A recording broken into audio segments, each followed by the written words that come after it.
Hello everyone, कैसे हो आप सब। एक बार पुनः स्वागत है आप सभी का हमारे अपने YouTube channel Shiv coaching classes पर। उम्मीद करते हैं दोस्तों आप सभी मस्त होंगे, बेहतर होंगे, आप सभी की पढ़ाई भी अच्छे ढंग से चल रही होगी। आज की इस वीडियो में हम देखेंगे क्लास 12 बायोलॉजी एनसीईआरटी चैप्टर 3 में आज का जो हमारा टॉपिक है वो है मेल रिप्रोडक्टिव सिस्टम, यानी कि जो पूरा का पूरा नर जनन तंत्र है वो हम आज की इस वीडियो में कवर करने वाले हैं। देखिए, इसके पहले हमने मादा जनन तंत्र की यानी फीमेल रिप्रोडक्टिव सिस्टम की एक वीडियो प्रोवाइड करा दी है और उसमें हमने पूरा बेसिक से लेकर के पूरा मादा जनन तंत्र को समझा दिया। यदि आप अभी तक नहीं देखे तो आप प्लेलिस्ट में जा करके देख सकते हैं। चलिए आज की इस वीडियो को शुरू करते हैं। देखिए, नर जनन तंत्र की यदि हम बात करते हैं यानी कि मेल रिप्रोडक्टिव सिस्टम, देखिए इसके अंतर्गत हम कई सारी चीज़ों का अध्ययन करेंगे। सबसे पहले हम एक जोड़ी वृषण यानी सबसे पहले तो हम टेस्टिस के बारे में देखेंगे, यानी वृषण क्या होता है इसके बारे में देखेंगे, इसकी पूरी जानकारी।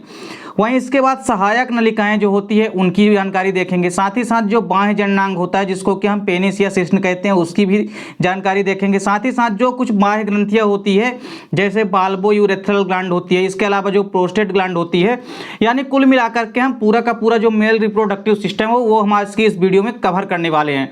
तो चलिए वीडियो को स्टार्ट करते हैं। देखिए, सबसे पहले यदि हम बात करते हैं वृषण की, तो वृषण की यदि हम बात करते हैं तो इसमें सबसे पहली चीज क्या है कि यदि हम बात करते हैं मेल की, तो मेल में यदि कोई पहला प्राथमिक जननांग है तो वो कौन सा है, टेस्टिस यानी कि वृषण। देखिए, वृषण की यदि हम बात करते हैं तो इनकी जो संख्या होती है वो बॉडी में कितनी होती है, एक जोड़ी होती है, यानी शरीर में दो वृषण जो है पाए जाते हैं, मतलब एक जोड़ी वृषण जो है शरीर में पाए जाते हैं। और वृषण ही किसी भी मेल में प्राथमिक जननांग होते हैं, मतलब कोई भी प्राइमरी जो सेक्स ऑर्गन है वो कौन सा होता है, टेस्टिस यानी कि वृषण होता है पुरुषों में। चलिए, इसके बाद पेपर में यहां से एक क्वेश्चन जरूर पूछा जाता है कि वृषण के कार्य बताइए। तो देखिए, वृषण के बेसिकली दो प्रमुख कार्य हैं, जिसमें से पहला कार्य क्या है कि शुक्राणुओं का निर्माण करना, मतलब फॉर्मेशन ऑफ स्पर्म। तो शुक्राणुओं का निर्माण करना ही क्या जो वृषण होता है उसका प्रमुख कार्य है, क्या, शुक्राणुओं का निर्माण करना। दूसरा प्रमुख कार्य क्या होता है, नर हार्मोन्स, बेसिकली जो नर सेक्स हार्मोन्स होता है जिसको कि हम टेस्टोस्टेरोन कहते हैं, तो इसका स्त्रवण करना भी किसका काम होता है, ये काम भी टेस्टिस यानी कि वृषण का होता है। तो वृषण के दोनों कार्य आपको याद रखने हैं। पहला कार्य क्या है कि शुक्राणुओं का निर्माण करना, वही दूसरा काम क्या है कि नर सेक्स हार्मोन्स का स्त्रवण करना। तो ये चीजें आपको ध्यान में रखनी है। जो वृषण के दोनों कार्य हैं ये पेपर में 2 नंबर के क्वेश्चन में कई बार पूछा जा चुका है।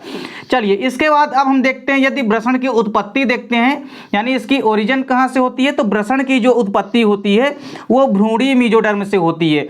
देखिए, बेसिकली भ्रूण की यदि झिल्लियों की हम बात करते हैं तो भ्रूण में 4 प्रकार की झिल्लियां पाई जाती है, एमनियॉन, कैरियन, एलेंटोइस और योक सैक।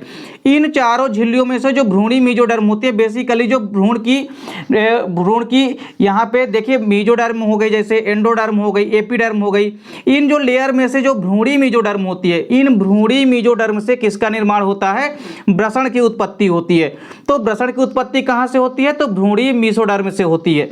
यदि हम वृषण की आकृति की बात करते हैं तो यह इसकी आकृति साइज कैसी होती है, अंडाकार होती है। इसकी जो बेसिकली शेप होता है, मतलब जो आकृति होता है वो कैसा होता है, अंडाकार होता है, यानी एक शेप होता है। इसके बाद देखिए, यदि हम बात करते हैं इसकी साइज की यदि हम बात करते हैं वृषण की, तो यदि हम बात करते हैं एक एवरेज की तो 4 से लेकर के 5 सेंटीमीटर तक इसकी लंबाई जो है होती है। वहीं चौड़ाई की यदि हम बात करते हैं तो 2 से लेकर के 3 सेंटीमीटर तक होती है। वहीं यदि हम इसके कलर की बात करते हैं, रंग की बात करते हैं, तो जो वृषण होता है वो कैसा होता है, पिंक कलर का होता है, गुलाबी रंग का होता है। ये चीज आपको ध्यान में रखनी है। इसके बाद देखिए, यदि हम बात करते हैं वृषण की स्थिति की, मतलब वृषण कहाँ पे स्थित होता है बॉडी में, तो देखिए दोनों वृषण जो होते हैं ये उदरीय गुहा के बाहर एक थैले में स्थित होते हैं, जिसे हम क्या कहते हैं, वृषण कोश कहते हैं। इसे हम टेस्टिस सैक कहते हैं। मतलब कोई भी वृषण यदि है तो वो कहाँ स्थित होता है, उदर गुहा के बाहर।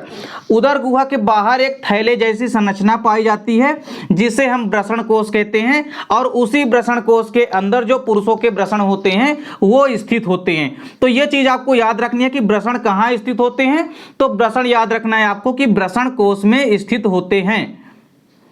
यदि हम बात करते हैं वृषण कोष की, तो देखिए जो वृषण कोष होता है यह एक ताप नियंत्रक की भांति कार्य करता है। मतलब यह बॉडी के टेम्परेचर को फिक्स बनाए रखता है। मतलब इसका काम क्या होता है, देखिए चूंकि वृषण जो है वृषण कोष में स्थित होते हैं। अब वृषण कोष जो होता है वहां का जो टेम्परेचर होता है, उस टेम्परेचर को जो है यदि हम बॉडी के टेम्परेचर से तुलना करें तो जो वृषण कोष का टेम्परेचर होता है वो बॉडी के टेम्परेचर से 2 से 3 डिग्री सेल्सियस टेम्परेचर कम होता है। मतलब बॉडी के टेम्परेचर से 2 से 3 डिग्री सेल्सियस टेम्परेचर कम होता है किसका, वृषण कोष का। और यदि 2 से 3 डिग्री सेल्सियस टेम्परेचर कम होता है बॉडी से, जो कि शुक्राणुओं के परिपक्वन के लिए, मतलब शुक्राणुओं के विकास के लिए उपयोगी होता है। मतलब शुक्राणुओं के विकास के लिए यह कंडीशन आवश्यक है कि वृषण कोष का तापमान जो है बॉडी के तापमान से 2 से 3 डिग्री सेल्सियस कम हो।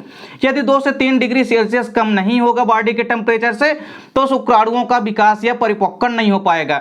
इसीलिए जो वृषण कोष का तापमान होता है, टेम्परेचर होता है, वो 2 से 3 डिग्री सेल्सियस बॉडी के टेम्परेचर से कम होता है, जो कि शुक्राणुओं के परिपक्वन के लिए उपर्युक्त होता है।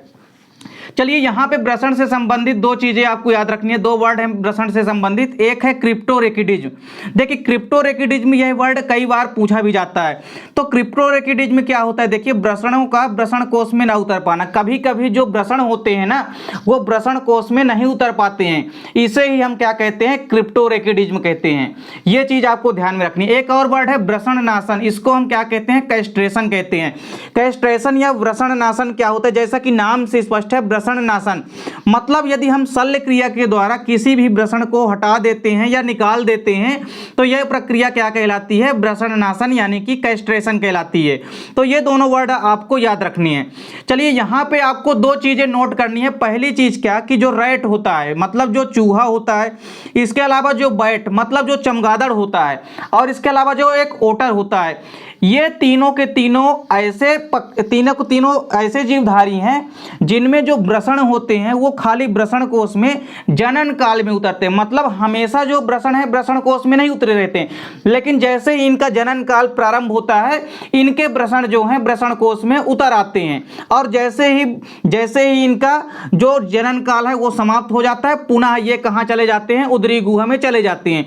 तो एक चीज आपको याद में रखनी है कि जो रैट होता है, बैट होता है और ओटर, ये तीनों के तीनों ऐसे जीव हैं जिनमें जो वृषण होते हैं खाली जनन काल में ही वृषण कोष में आते हैं, अन्यथा ये उदर गुहा में ही स्थित होते हैं। एक चीज और आपको नोट डाउन करनी है कि जो व्हेल मछली होती है, व्हेल मछली के अलावा जो हाथी होती है, एलिफेंट, इसके अलावा जो सील मछली होती है, डॉल्फिन मछली होती है, और जो प्रोटोथीरियन होते हैं। प्रोटोथीरियन ऐसे स्तनी होते हैं। बेसिकली प्रोटोथीरियंस का मतलब होता है ये एक तरह के स्तनी होते हैं, लेकिन ऐसे स्तनी होते हैं जो कि अंडे देते हैं। देखिए बेसिकली जो स्तनधारी होते हैं, मैमल्स वर्ग होते हैं, इनका काम क्या होता है, बच्चों को जन्म देना। लेकिन प्रोटोथीरियन होते तो स्तनधारी हैं, लेकिन ये क्या देते हैं, अंडे को जन्म देते हैं। तो एक तरह से ये चीजें आपको ध्यान में रखनी है कि व्हेल मछली, हाथी, सील, डॉल्फिन और प्रोटोथीरियन, इनमें जो वृषण होता है ना वो हमेशा उदरी गुहा में ही स्थित होते हैं। ये कभी भी वृषण कोष में नहीं उतरते हैं, क्योंकि इनके शरीर का तापमान कम होता है। इनके शरीर का तापमान पहले से ही कम होता है, जिस कारण से ये वृषण कोष में उतरते ही नहीं है। मतलब ये हमेशा उदर गुहा में ही स्थित होते हैं। यहां से कई सारे ऑब्जेक्टिव क्वेश्चन पेपर में आपको पूछने को मिलते हैं। जैसे आपसे पेपर में इस प्रकार का क्वेश्चन पूछने को मिलेगा कि निम्न में से किस जीव में, या ऐसा पूछ सकता है कि कौन सा ऐसा जीव है जिसमें जो वृषण होते हैं वो हमेशा उदरी गुहा में ही स्थित होते हैं। तो आपको कई सारे एग्जाम्पल दे देगा, तो आपको ये सभी के सभी एग्जाम्पल याद रखने हैं कि इनमें जो वृषण होते हैं वो हमेशा उदरी गुहा में ही स्थित होते हैं। चलिए इसके बाद हम चलते हैं थोड़ा और आगे। तो देखिए जो गोबरनेकुलम एक संरचना पाई जाती है जो कि तंतुमय होती है और रज्जु के समान संरचना होती है। बेसिकली यह एक ऐसी संरचना होती है जो वृषण को वृषण कोष से जोड़ती है। मतलब वृषण को वृषण कोष से जोड़ने के लिए एक संरचना पाई जाती है जिसको हम क्या कहते हैं, गोबरनेकुलम कहते हैं। क्या कहते हैं हम, गोबरनेकुलम कहते हैं। वहीं थोड़ा और आगे जाते हैं हम तो उदरी गुहा से जो वृषण कोष होता है वह एक सक्रिय नलिका के द्वारा जुड़े होते हैं, जिसे हम क्या कहते हैं, वक्षण नाल कहते हैं। क्या कहते हैं, जिसे हम वक्षण नाल कहते हैं।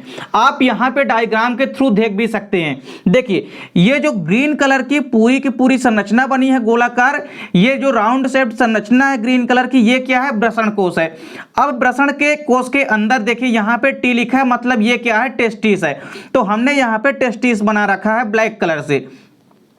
अब आपको यहां पे क्या देखने को मिल रहा है कि जो वृषण कोश है, ये देखिए ये तो पूरा गोलाकार भाग वृषण कोश है। अब वृषण कोश से देखिए जो वृषण है, ये चूंकि टेस्टिस ये वृषण है, तो टेस्टिस जो है वृषण कोश से, मतलब जो वृषण है वो वृषण कोश से एक रचना के द्वारा, ये देख सकते हैं ये एक तंतुमय रचना है जिसको हम क्या कहते हैं? गोबरनेकुलम। तो गोबरनेकुलम के द्वारा ही कोई भी वृषण कोश से जुड़ा होता है, ये चीज आपको ध्यान में रखनी है। लेकिन अब क्या कहता है कि जो वृषण कोश होता है वो उदर गुहा से किसके माध्यम से जुड़ा होता है? तो कोई भी यदि वृषण कोश है तो वह वक्षण नाल के द्वारा ही उदरी गुहा से जुड़ा होता है। ये देखिए ये संरचना जो है ये क्या है? वक्षण नाल है। ये देखिए इसी के द्वारा जो ऊपर का भाग है, चूंकि ऊपर जो है ऊपर क्या है? उदरी गुहा है, तो उदरी गुहा से जो वृषण कोश होता है ये वक्षण नाल के द्वारा जुड़ा होता है। देखिए ये उदरी गुहा का भाग है और ये जो है क्या है? वक्षण नाल है। इसके माध्यम से ही वृषण कोश आपस में जुड़े रहते हैं। तो वृषण कोश की यदि पूछा जाए, वृषण कोश उदरी गुहा से किसके माध्यम से जुड़ा होता है? तो वक्षण नाल के माध्यम से जुड़ा होता है। और वक्षण नाल जो होती है यह एक सक्रिय नलिका होती है। लेकिन यदि बात करते हैं वृषण कोश से किसके माध्यम से जुड़ा होता है, तो यह एक संरचना के माध्यम से जुड़ा होता है जो कि क्या कहलाती है? गोबरनेकुलम कहलाता है। इतनी चीजें आपको क्लियर हो गई होगी। चलिए अब यदि हम बात करते हैं शेप ऑफ टेस्टिस, मतलब यदि आकृति की बात करते हैं हम किसी भी वृषण की, तो वृषण की जो आकृति होती है वो कैसी होती है? अंडाकार होती है। और हमने पहले ही बता चुका कितना होता है? 4 to 5 सेंटीमीटर लंबाई जो है लगभग होती है, इससे ज़्यादा भी हो सकती है।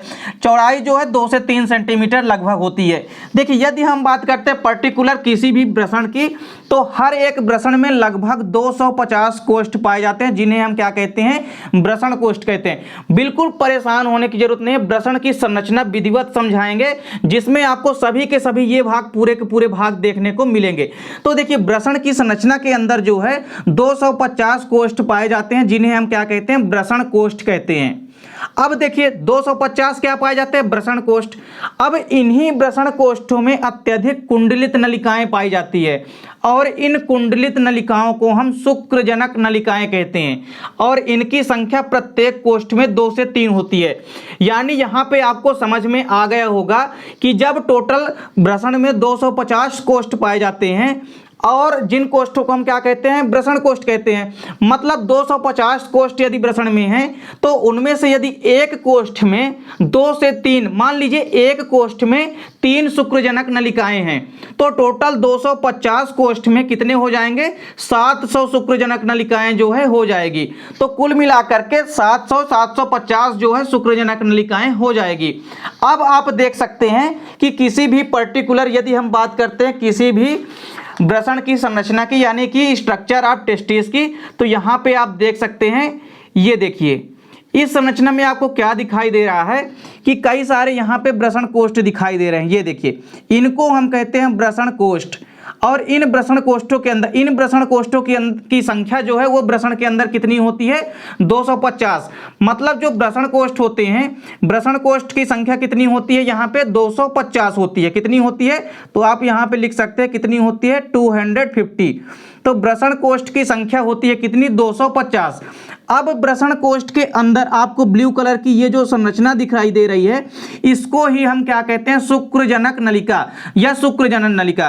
तो देखिए शुक्रजनक नलिकाओं का काम होता है क्या? शुक्राणुओं का फॉर्मेशन करना, यानी शुक्राणुओं का निर्माण करना ही किसका काम होता है? शुक्रजनक नलिकाओं का काम होता है। तो वृषण की संरचना क्रमशः हम आपको एक एक पॉइंट बताते चलेंगे और साथ ही साथ आपको डायग्राम में दिखाते भी चलेंगे।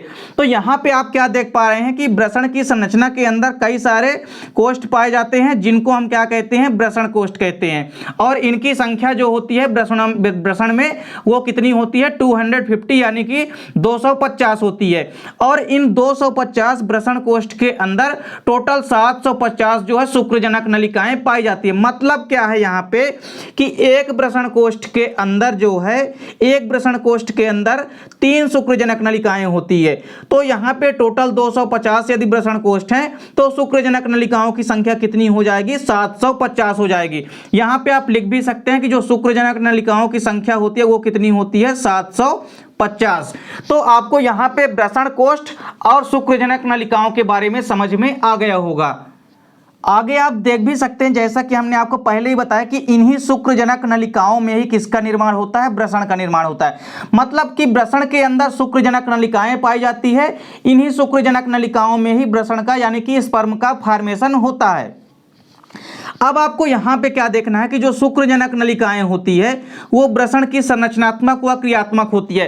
शुक्रजनक नलिकाओं को हम इंग्लिश में सोमनीफेरस ट्यूब्यूल्स भी कहते हैं। तो सोमनीफेरस ट्यूब्यूल्स यानी कि जो शुक्रजनक नलिकाएं होती है यही किसी भी वृषण की संरचनात्मक व क्रियात्मक इकाई होती है। जैसे आपने पढ़ा होगा कि जो किडनी होती है उसकी इकाई नेफ्रॉन कहलाती है, उसी प्रकार से यहाँ पे यदि हम वृषण की इकाई की बात करते हैं तो जो शुक्रजनक नलिकाएं होती है वही किसकी इकाई होती है, वृषण की संरचनात्मक और क्रियात्मक इकाई होती है। मतलब फंक्शनल और स्ट्रक्चरल यूनिट होती है किसकी, किसी भी टेस्टिस की। तो आपको एक चीज ध्यान में रखना है कि जो शुक्रजनक नलिकाएं होती है ये किसी भी वृषण की संरचनात्मक व क्रियात्मक इकाई होती है। और देखिए एक चीज और आपको ध्यान में रखना है कि हर एक वृषण में 750 शुक्रजनक नलिकाएं पाई जाती है। हमने आपको पहले ही बताया कि टोटल 250 कोष्ठ पाए जाते हैं जिनको हम वृषण कोष्ठ कहते हैं, और एक वृषण कोष्ठ के अंदर 3 शुक्रजनक नलिकाएं पाई जाती है। मतलब 250 कोष्ठ है, मतलब शुक्रजनक नलिकाओं की संख्या कितनी होगी, 750 होगी। ये चीजें क्लियर। इसके बाद देखिए आपको एक चीज और देखना है कि प्रत्येक जो शुक्रजनक नलिका होती है उसको घेरे हुए 2 परतें पाई जाती है। मतलब शुक्रजनक नलिकाएं जो होती है सोमनीफेरस ट्यूब्यूल्स जो होते हैं ये 2 नलिकाओं से, या हम ये कह सकते हैं कि 2 बाहरी नलिकाओं से घिरे होते हैं। अब देखिए उन दोनों बाहरी नलिकाओं में से बेसिकली जो 2 नलिकाएं हैं उसमें एक नलिका तो बाहर की ओर है, तो बाहरी नलिका को हम कहते हैं ट्यूनिका प्रोप्रिया कहते हैं। वही जो भीतरी नलिका होती है इसको हम क्या कहते हैं, जर्मिनल एपिथेलियम कहते हैं। आप यहाँ पे एक वृषण के टीएस की संरचना भी देख सकते हैं जिसमें आपको क्या दिखाई दे रहा है कि ये जो शुक्रजनक नलिका होती है, शुक्रजनक नलिका जो है अपने चारों तरफ से 2 भित्तियों के द्वारा घिरी होती है। मतलब 2 जो नलिकाएं होती है ये घेरे होती है किसको, किसी भी शुक्रजनक नलिका को। तो देखिए ये तो हो गई शुक्रजनक नलिकाएं, ये जो आपको 3-3 की शेप में दिखाई दे रही है क्या है, शुक्रजनक नलिकाएं हैं। लेकिन शुक्रजनक जो नलिकाएं होती है, चूंकि शुक्रजनक नलिकाएं किसका निर्माण करती है, ये वृषण का निर्माण करती है, सॉरी शुक्रजनक नलिकाएं शुक्राणुओं का निर्माण करती है यानी कि स्पर्म का निर्माण करती है। तो किसी भी शुक्रजनक नलिकाओं का काम क्या है, शुक्राणुओं का निर्माण करना। और इसके बाद आपको क्या दिखाई दे रहा है कि ऊपर की ओर ये जो आपको रेड कलर की संरचनाएं दिखाई दे रही है ये होती है सर्टोली कोशिकाएं। और बेसिकली कोई भी सर्टोली कोशिकाएं जो होती है वही क्या करती है, वृषण के अंदर मतलब जो शुक्राणु बनते हैं शुक्राणुओं को पोषण देने का काम ही क्या करती है, सर्टोली कोशिका करती है। मतलब न्यूट्रिशन का कार्य क्या करती है, सर्टोली कोशिकाएं करती है। तो किसी भी शुक्राणुओं को यदि पोषण देना है तो यह काम किसका होता है, सर्टोली कोशिकाओं का होता है। और यहाँ पे आप देख भी सकते हैं कि ये जो चारों के चारों शुक्रजनक नलिकाएं आपको दिखाई दे रही है 1 2 3 4 ब्लैक कलर की जो संरचना आपको दिखाई दे रही है यही है शुक्रजनक नलिकाएं, मतलब सोमनीफेरस ट्यूब्यूल्स।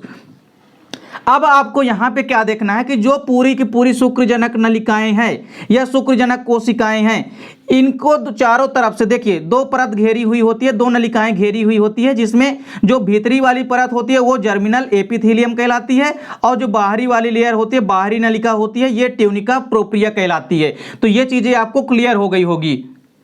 देखिए कोई भी सर्टोली कोशिकाएं यदि है तो ये आकार में कैसी होती हैं, बड़ी होती हैं, लंबी होती हैं और कैसी होती हैं, स्तंभाकार होती हैं। वही साथ ही साथ ये शुक्राणुओं को पोषण प्रदान करती हैं। हमने पहले ही आपको बताया कि जो सर्टोली कोशिकाएं होती है उनका काम क्या होता है, उनका काम होता है शुक्राणुओं को पोषण प्रदान करना। मतलब स्पर्म को न्यूट्रिशन प्रदान करने का काम किसका होता है, सर्टोली कोशिकाओं का होता है। देखिए सर्टोली कोशिकाओं की यदि हम बात करते हैं तो इनमें बेसिकली एक प्रोटीन हार्मोन्स भी पाया जाता है जिसको हम क्या कहते हैं, इनहिबिन व एंड्रोजन। बेसिकली देखिए इनमें एक इनहिबिन व एंड्रोजन बाइंडिंग प्रोटीन, जिसको हम शॉर्टकट में ABP कहते हैं। मतलब आपको यहाँ पे देखना है कि ना तो सर्टोली कोशिकाएं खाली शुक्राणुओं को पोषण देती है, इसके अलावा सर्टोली कोशिकाओं में कुछ प्रोटीन हार्मोन्स भी पाए जाते हैं, जिसमें से पहला हार्मोन्स होता है इनहिबिन और दूसरा होता है एंड्रोजन बाइंडिंग प्रोटीन। मतलब दो प्रोटीन हार्मोन्स का भी स्त्रवण करती है सर्टोली कोशिकाएं। ये सर्टोली कोशिकाएं जो होती है शुक्राणुओं को पोषण तो प्रदान करती ही है, साथ में इसका काम दो प्रोटीन हार्मोन्सों का स्त्रवण करना भी होता है। देखिए कोई भी शुक्रजनक यदि नलिका है तो उसके चारों ओर पाए जाने वाले संयोजी ऊतक में अंतराली कोशिकाएं या लीडिंग कोशिकाएं भी पाई जाती है, और ये कोशिकाएं नर लिंग हार्मोन्स यानी कि टेस्टोस्टेरॉन का स्त्रावण करती है, जो नर में द्वितीयक लैंगिक लक्षणों का विकास करते हैं। वन ऑफ मोस्ट इंपोर्टेंट चीज है दोस्तों यहाँ पे लीडिंग कोशिका। लीडिंग कोशिकाएं जो होती है जिसको कि हम अंतराली कोशिकाएं भी कहते हैं। आप जब ब्रषण की जब टीएस कार्ड पढ़ेंगे, मतलब जब ब्रषण का आप अनुप्रस्थ कार्ड की संरचना देखेंगे तो उसमें आपको शुक्रजनक नलिकाओं और जो लीडिंग कोशिकाएं होती है, मतलब यहाँ पे आपको क्या देखना है कि आप जो पूरी की पूरी संरचना देखेंगे टीएस की, उसमें आपको क्या दिखाई देगा कि जगह जगह लीडिंग कोशिकाएं भी पाई जाती है।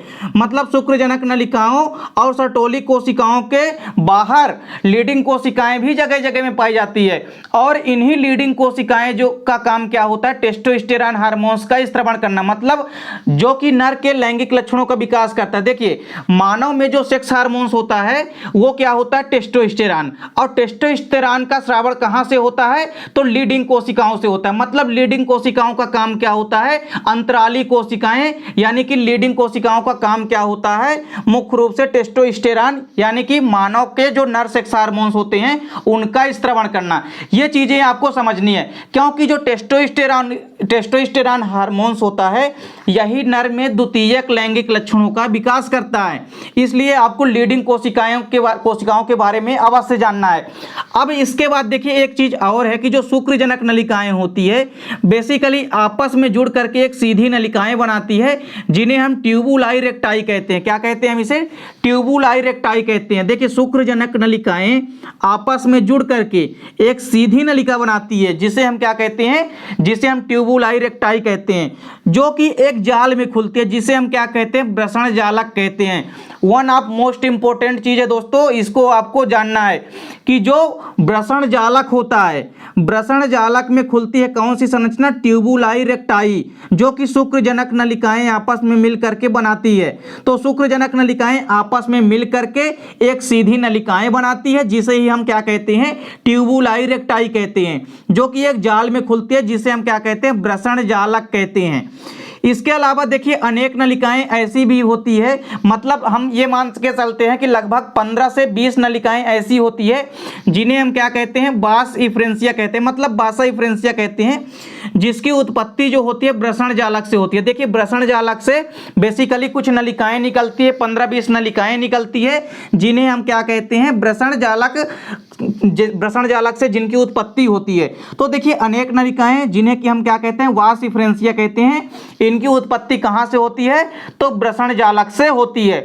मतलब यदि हम बात करते हैं किसी भी ब्रषण की संरचना की, तो आप यहाँ पे देख पा रहे हैं कि जो ब्रषण जालक होते हैं ये ब्रषण जालक होते हैं। ब्रषण जालक आपको यहाँ पे संरचना में देखने को मिल रहे हैं, कई सारे ब्रषण जालक जो हैं, ब्रषण जालक में ही क्या कहते हैं कि जो बास इफ्रेंसिया होती है, यहाँ पे ये देख सकते हैं, ये जो 15 से जो 20 नलिकाएं होती है ना, जिसे हम ट्यूबुलाई रेक्टाई कहते हैं, बेसिकली बास इफ्रेंसिया जो होती है ना, ये कहाँ पे आके खुलती है, ब्रषण जालक में ही खुलती है। यह संरचना भी आगे और बढ़ेगी और ये कहां पहुंचेगी, जाकर के ब्रषण जालक में पहुंचती है।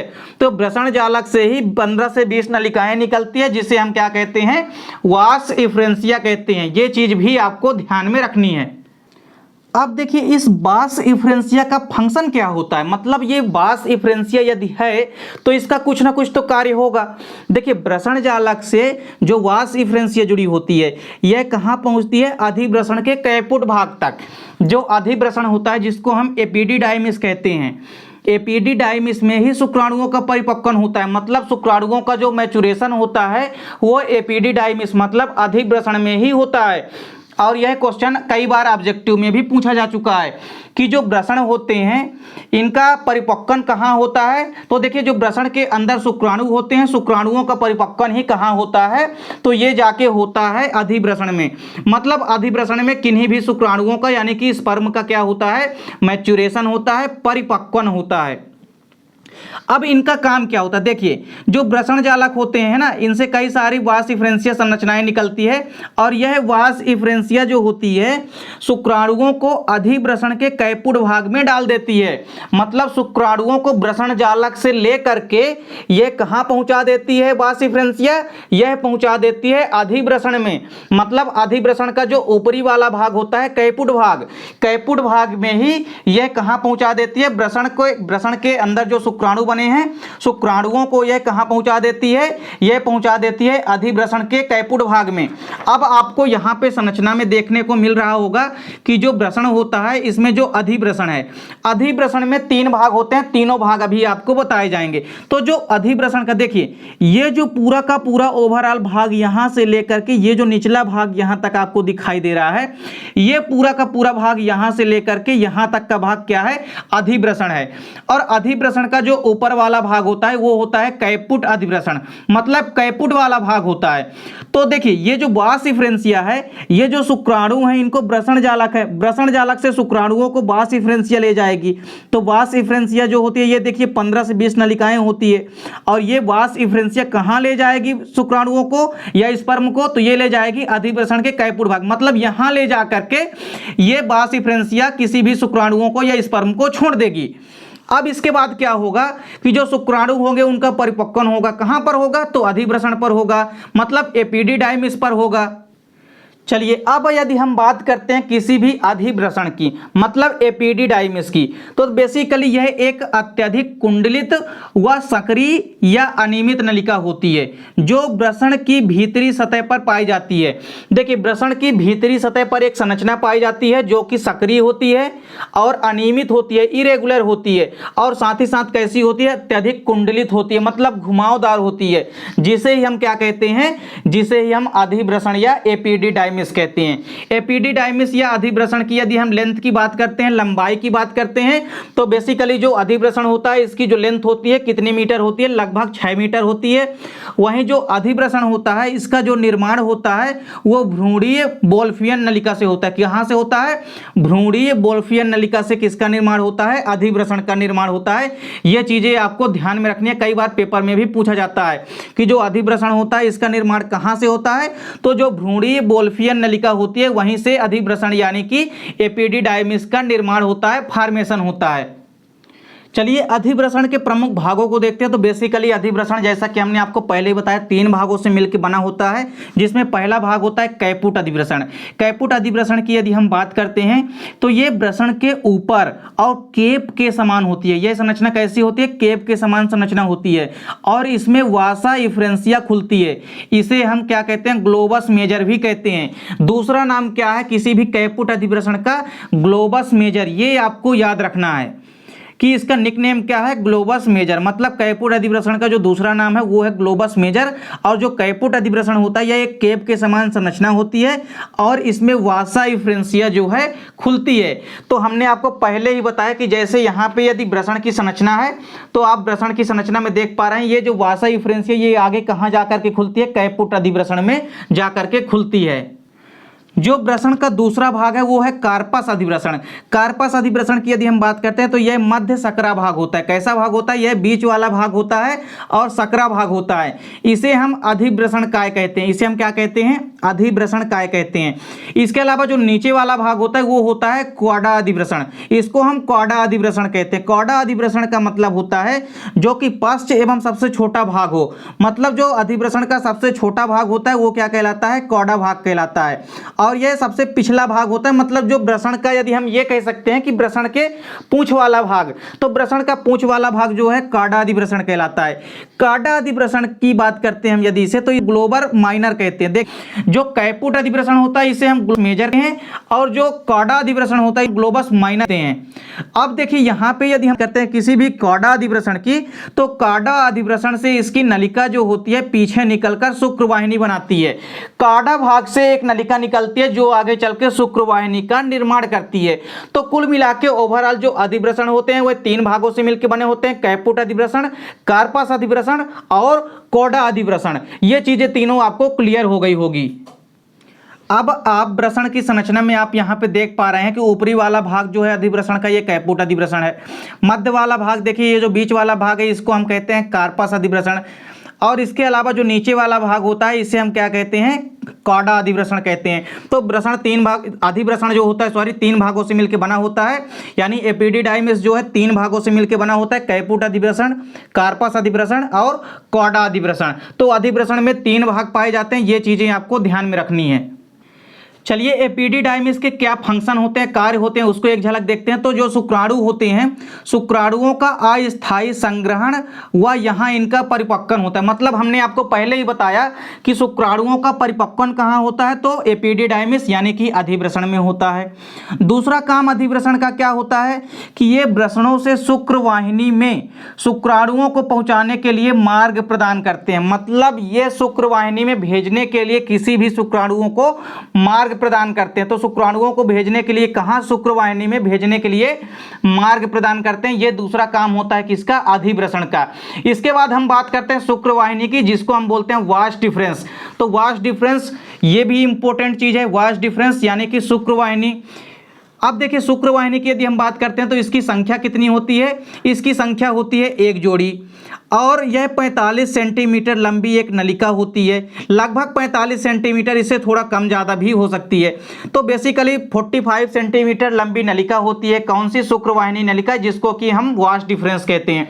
यदि हम इसकी उत्पत्ति की बात करते हैं वास डिफरेंस की, यानी कि शुक्रवाहिनी नलिका की, तो हमने पहले ही बताया कि जो अधिवृषण होता है, अधिवृषण का जो कौड़ा भाग होता है, कौड़ा भाग से ही किसकी उत्पत्ति होती है, शुक्रवाहिनी नलिका की, यानी कि वास डिफरेंस की। यदि हम बात करते हैं शुक्रवाहिनी की, तो यह अधिवृषण के पश्च भाग से प्रारंभ होकर के ऊपर की ओर वृषण नाल से होकर उदरी गुहा में प्रवेश कर मूत्राशय के पश्च तल पर नीचे की ओर मुख्य रूप से शुक्राशय की वाहिनी से निकल करके स्खलन वाहिनी का निर्माण करती है। देखिए इतनी चीजें आपको याद रखनी है। सबसे पहली चीज क्या है कि यदि अधिवृषण की बात करते हैं तो यह शुक्रवाहिनी जो होती है अधिवृषण के पश्च भाग से प्रारंभ होती है, और अधिवृषण के पश्च भाग से प्रारंभ होकर के कहां तक जाती है, तो अधिवृषण के ऊपर से होते हुए, मतलब अधिवृषण के अंदर नहीं, बाहर से, ऊपर से होते हुए यह वृषण नाल से होकर के उदरी गुहा में प्रवेश करती है, और कहां पहुंचती है, तो मूत्राशय जो होता है, मूत्राशय के पश्च तल पर पहुंचती है।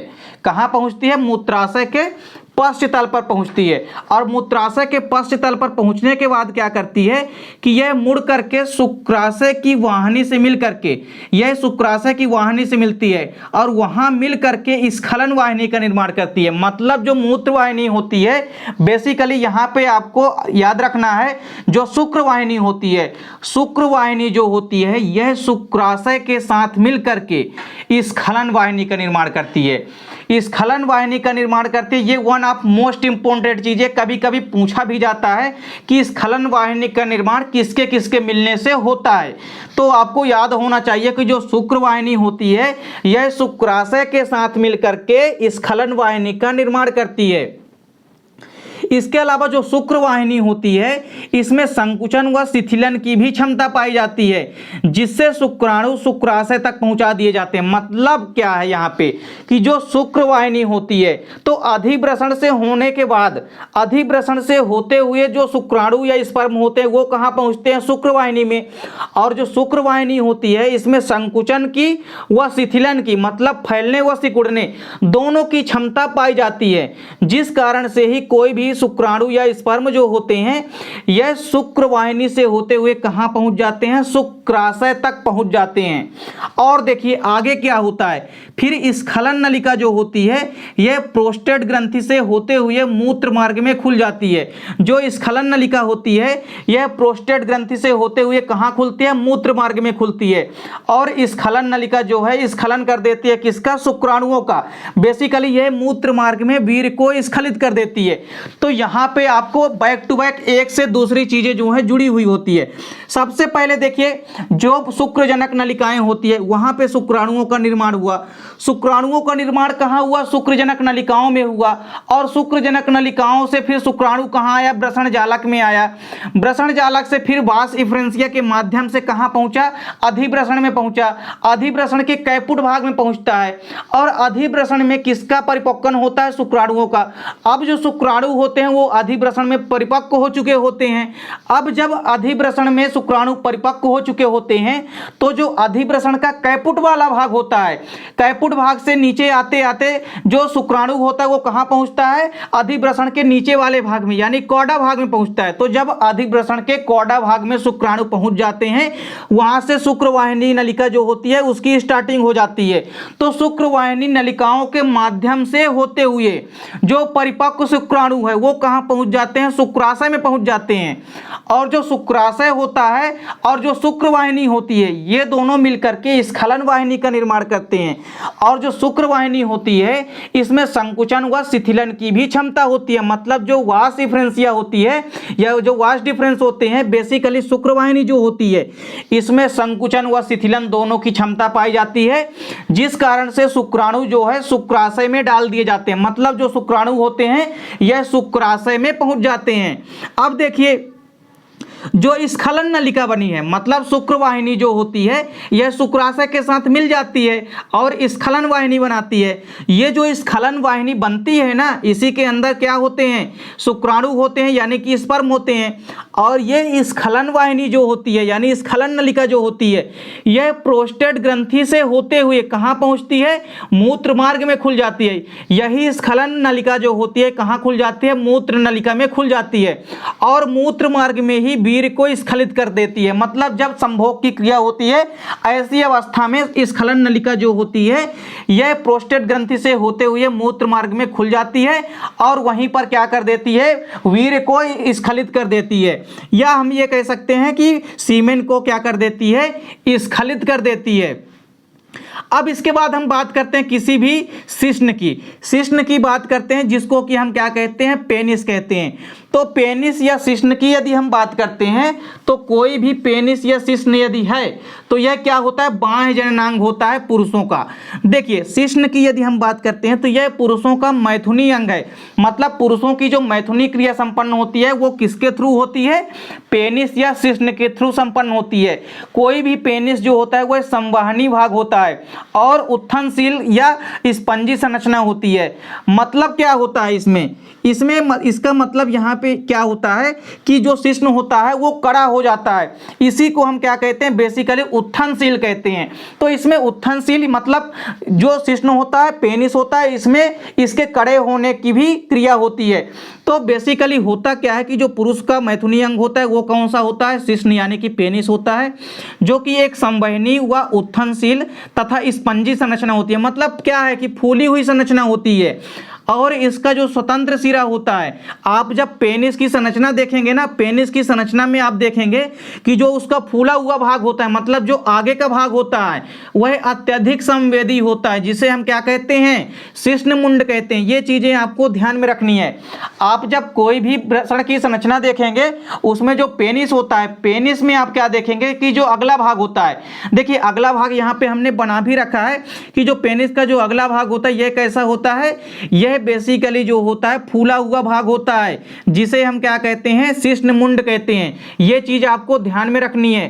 तो यहाँ पे आपको क्या आपने क्या देखा कि जो शिश्न मुंड होता है यह सिर्फ फूला हुआ होता है। किसका? यह किसी भी पेनिस या शिश्न का एक स्वतंत्र फूला हुआ सिरा होता है, जिसे हम क्या कहते हैं? शिश्न मुंड कहते हैं। अब देखिए, यह भाग जो है एक त्वचा के आवरण से ढका रहता है। कोई भी यदि हम बात करते हैं शिश्न मुंड की तो यह एक त्वचा के एक आवरण से ढका रहता है। मतलब क्या है यहाँ पे कि जो शिश्न मुंड होता है वह चारों तरफ से एक त्वचा का आवरण इसको घेरा रहता है, जिसको हम कहते क्या है? तो जिसको हम शिश्न मुंडछद कहते हैं। शिश्न मुंडछद जो होता है यह किसको घेरा हुआ होता है? यह बेसिकली जो शिश्न मुंड होता है, मतलब जो शिश्न का आगे वाला फूला हुआ भाग होता है उसको चारों तरफ से एक त्वचा घेरी हुई होती है जिसको हम क्या कहते हैं, शिश्न मुंडछद कहते हैं। ये चीज आपको ध्यान में रखनी है। देखिए शिश्न की यदि हम बात करते हैं तो बेसिकली जो इसकी स्ट्रक्चर होती है वह पेशियों एवं रुधिर कोटरों से बनी होती है। बेसिकली मसल्स से बनी होती है और कई सारे रुधिर कोटरों से भरी होती है। अब आपको यहाँ पे क्या चीज ध्यान में रखना है कि सामान्य अवस्था में जो शिश्न होता है वो कैसा होता है, शिथिल होता है और कैसा होता है, छोटा होता है। तो जाहिर सी बात है कि जब शिश्न शिथिल अवस्था में रहेगा मतलब छोटा होगा। और यदि हम बात करें उत्तेजना की स्थिति में तो जैसे ही मैथुन की क्रिया होती है तो वैसे में क्या होता है, उत्तेजना की स्थिति आ जाती है। तो उत्तेजना के समय में मतलब एक्साइटमेंट के समय में क्या होगा, यह जो रुधिर कोटर होते हैं, रुधिर कोटर जो खाली रुधिर कोटर थे ये क्या हो जाते हैं, रक्त से भर जाते हैं। और जब खाली रुधिर कोटर रक्त से भर जाते हैं तब यह लंबा, मोटा तथा कड़ा हो जाता है। जैसे ही जो खाली रुधिर कोटर हैं, देखिए हमने क्या बताया कि जो शिश्न की संरचना होती है, जो पेनिस की संरचना होती है, बेसिकली इसमें होता क्या है कि यह यदि एक सामान्य अवस्था में है तो शिथिल होगा और छोटा होता है। लेकिन जो शिश्न की संरचना होती है वह बेसिकली पेशियों से मिलकर बनी होती है और रुधिर कोटरों से मिलकर बनी होती है। तो जो रुधिर कोटर होते हैं ये जब खाली रहते हैं तो शिश्न क्या होता है, शिथिल रहता है और कैसा रहता है, छोटा होता है। लेकिन जैसे ही इन वृषण कोटरों में रक्त आकर के मतलब जो रुधिर कोटर होते हैं, इन रुधिर कोटर में जो वृषण बेसिकली होता है तो वृषण के अंदर जो पेनिस है, पेनिस में जो रुधिर कोटर होते हैं, रुधिर कोटर में रक्त आकर के भर जाता है।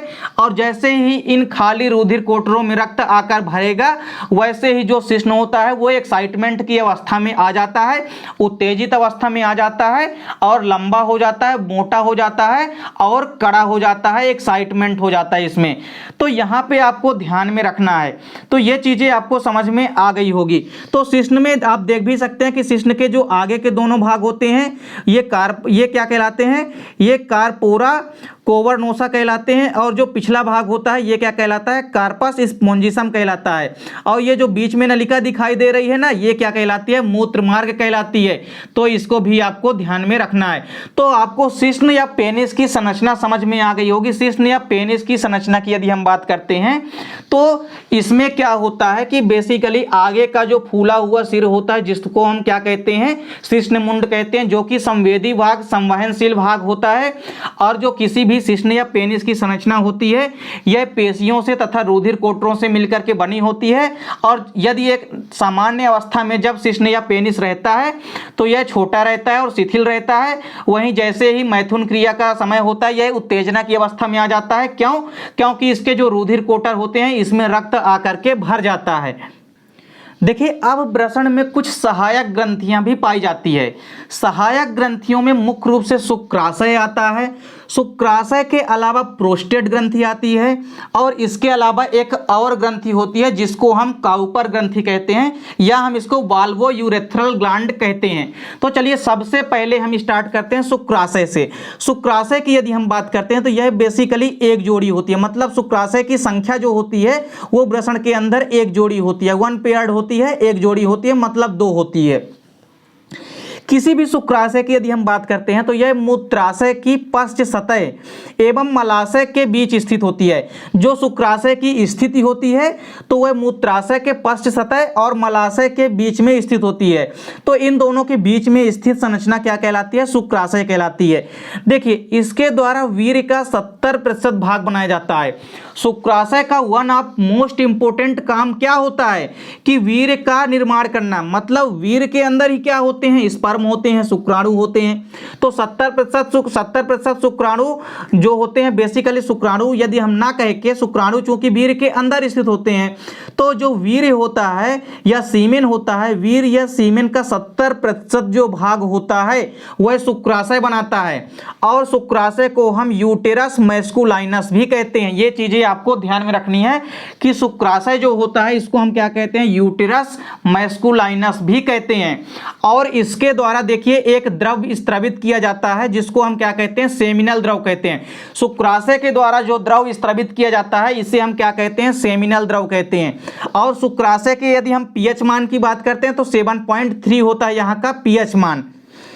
अब इसके अलावा इस द्रव में फ्रक्टोज शर्करा पाई जाती है। यदि कोई पूछे कि हमारे पूरे बॉडी में फ्रक्टोज का फॉर्मेशन कहाँ होता है, तो आपको सीधे बताना है कि वृषण में होता है। और वृषण में भी कहाँ होता है, तो शुक्राशय के अंदर होता है। मतलब कोई भी शुक्राशय है इसके अंदर फ्रक्टोज शर्करा भी पाई जाती है, मतलब फ्रक्टोज शर्करा का भी निर्माण होता है। तो फ्रक्टोज शर्करा का जो निर्माण होता है ओवरऑल पूरे बॉडी में कहाँ होता है, वृषण के अंदर होता है। और वृषण के अंदर भी कहाँ होता है, शुक्राशय में होता है। ये चीजें आपको ध्यान में रखनी है।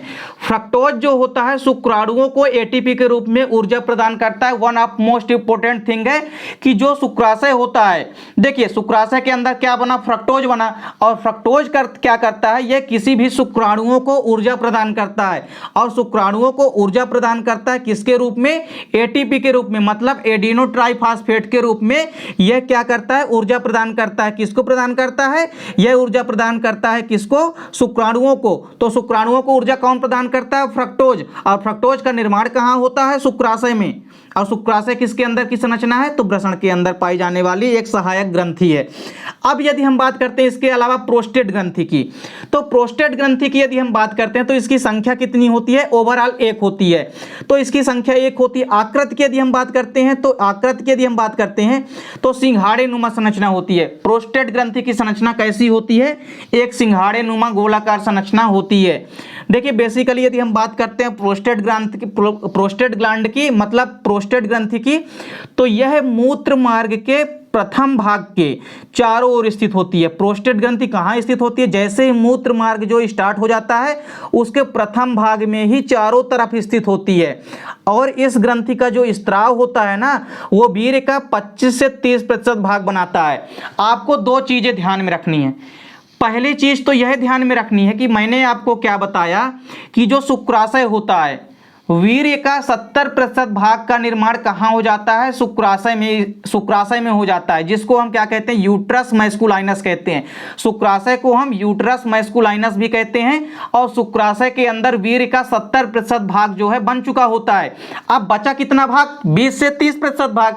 तो जो 25-30% भाग बचा है उसका निर्माण कहाँ से होगा, मतलब जो वीर्य का 25 से 30% भाग बचा है वो कहाँ से निर्माण होगा, तो उसका निर्माण होगा प्रोस्टेट ग्रंथि से, मतलब कि प्रोस्टेट ग्लैंड से। तो प्रोस्टेट ग्रंथि से जो बाकी का वीर्य का जो बचा हुआ भाग है, मतलब जो 25 से 30% भाग है, वह कौन बनाती है, प्रोस्टेट ग्रंथि बनाती है। तो आपको यहां पे समझ में आ गया होगा कि जो वीर्य का निर्माण होता है, 70% वीर्य का निर्माण होता है शुक्राशय से, और जो 30% भाग होता है उसका निर्माण कहां से होता है, प्रोस्टेट ग्रंथि से। इस ग्रंथि का स्त्राव जो होता है वह विशेष होता है तथा एक गंधयुक्त सफेद होता है, मतलब सफेद कलर का होता है। और गंध कैसी होती है इसकी स्मेल जो होती है यह एक विशेष प्रकार की गंध होती है। यदि हम कहते हैं प्रोस्टेट ग्लैंड की होती है प्रोस्टेटिक द्रव स्रावित होती है, मतलब यह ग्रंथि प्रोस्टेटिक द्रव स्रावित करती है। यह ग्रंथि भी विशेष प्रकार का द्रव स्रावित है जिसको हम क्या कहते हैं, प्रोस्टेटिक द्रव कहते हैं, जो दुधिया गाढ़ा हुआ चिपचिपा होता है। किस कलर का होता है, दुधिया गाढ़ा होता है और चिपचिपा होता है। प्रोस्टेट ग्रंथि की बात करते हैं तो प्रोस्टेट ग्रंथि जो होती है इसका स्त्राव जो होता है वो शुक्राणुओं को गतिशीलता प्रदान करता है। प्रोस्टेट ग्लैंड का काम क्या होता है, बेसिक जो भी शुक्राणु होते हैं उनको गतिशीलता प्रदान करना, यह किस काम होता है, प्रोस्टेट ग्रंथि का काम होता है। तो प्रोस्टेट ग्रंथि से रिलेटेड जितनी भी इंपॉर्टेंट चीजें हैं वो आपको कवर करनी है, क्योंकि सभी के सभी क्वेश्चन यहाँ से इंपॉर्टेंट है। पेपर में आपसे कोई भी यहाँ से ऑब्जेक्टिव क्वेश्चन बना करके आपसे पूछ सकता है। तो यहां पे एक चीज और ध्यान में रखनी है कि इसके स्त्राव से कैल्शियम व फास्फेट आयन यानी कि फाइब्रिनोलाइसिन आदि पाए जाते हैं। बेसिकली इसके स्त्राव में कैल्शियम पाया जाता है, फास्फेट आयन पाए जाते हैं और फाइब्रिनोलाइसिन नामक जो द्रव होते हैं ये भी पाए जाते हैं। तो आपको प्रोस्टेट ग्रंथि से संबंधित इतनी चीजें याद रखनी है कि इसकी संख्या यही है, आकृति जो है सिंघाड़े नुमा होती है, यह मूत्र मार्ग के प्रथम भाग के चारों ओर ही स्थित रहती है और इसका जो स्त्रवण होता है, बेसिकली जो प्रोस्टेट ग्रंथि होती है यह वीर्य का 30% भाग बनाती है और इस ग्रंथि का जो स्त्राव होता है वह विशेष होता है तथा एक गंध युक्त होता है और बेसिकली यह एक द्रव का स्त्रवण करती है जिसको हम प्रोस्टेटिक द्रव कहते हैं, जो कि दुधिया गाढ़ा हुआ चिपचिपा होता है। इसके अलावा जो प्रोस्टेट ग्रंथि होती है, प्रोस्टेट ग्रंथि का जो स्रावण होता है वो शुक्राणुओं को गतिशीलता प्रदान करता है और इसके अलावा जो प्रोस्टेटिक द्रव होता है बेसिकली इसमें कैल्शियम फास्फेट आयन व फाइब्रोलाइसिन आदि मुख्य रूप से पाए जाते हैं। यदि हम बात करते हैं ओल्ड पुरुषों की, मतलब वृद्ध पुरुषों की, तो उनमें क्या होता है, यह ग्रंथि बड़ी हो जाती है, मतलब प्रोस्टेट ग्रंथि आकार में बड़ी हो जाती है जिससे कि मूत्र मार्ग में सूजन आ जाता है, अवरोध उत्पन्न हो जाता है और जिसे हम क्या कहते हैं, जिसे हम प्रोस्टेटिस कहते हैं। और इस प्रोस्टेटिस रोग का इलाज जो है, इस प्रोस्टेटिस रोग का जो इलाज होता है वो शल्य क्रिया के माध्यम से करके ठीक किया जा सकता है। तो बेसिकली आपको यह भी याद रखना है कि प्रोस्टेटिस रोग क्या होता है। जो वृद्ध पुरुष होते हैं उनमें जब जो प्रोस्टेट ग्रंथि होती है ये क्या हो जाती है, आकार में बड़ी हो जाती है, तो यह मूत्र मार्ग में अवरोध उत्पन्न कर देती है जिसे हम प्रोस्टेटिस रोग कहते हैं, जिसको शल्य क्रिया के माध्यम से बाद में ठीक किया जाता है। इसके अलावा एक और ग्रंथि है जो है वाल्वोयूरेथ्रल ग्रंथि। देखिए वाल्वोयूरेथ्रल ग्रंथि की यदि हम बात करते हैं तो इसको हम काउपर ग्रंथि भी कहते हैं। देखिए पेपर में आपसे ऑब्जेक्टिव क्वेश्चन में पूछा भी जाता है कि काउपर ग्रंथि का कार्य क्या होता है।